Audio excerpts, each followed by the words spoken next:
When you shut down an entire airline, there are consequences. People get stranded and they can no longer fly home.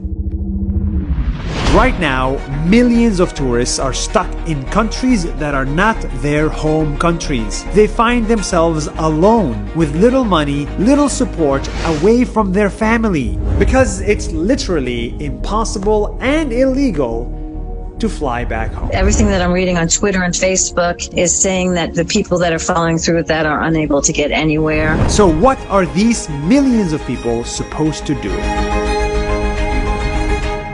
Well, this is a problem, and there is one country that is trying to fix it. It's called Sri Lanka. In a small town in Sri Lanka called Ella, 14 tourists got stuck with no money or home. They couldn't fly back, and they couldn't afford a hotel. And that's where Sri Lanka hospitality really shined. The entire city got together to help their 14 stranded tourists, to give them food, accommodation, and most importantly, give them family away from family. This is a thank you to Sri Lanka and the kindness and generosity of a town called Ella. And this isn't just 14 tourists. On the entire country level, a new program was launched called Tourism Disaster Monitoring and Hosting Program. This is meant to support every stranded tourist in the country. If you are a foreigner stuck in Sri Lanka, they will host you, give you a home, give you food and support to survive the lockdown without going bankrupt. They will be your family away from family.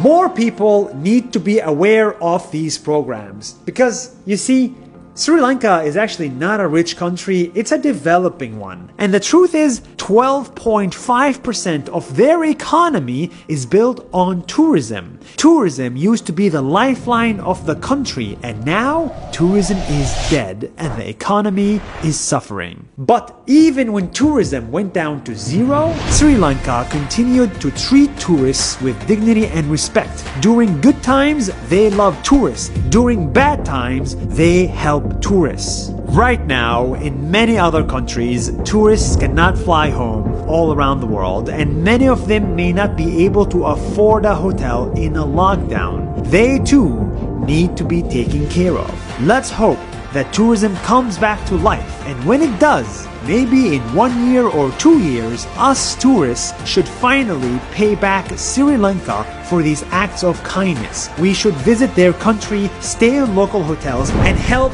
their economy, because that is the best way for us to say thank you. And that is good news worthy of sharing.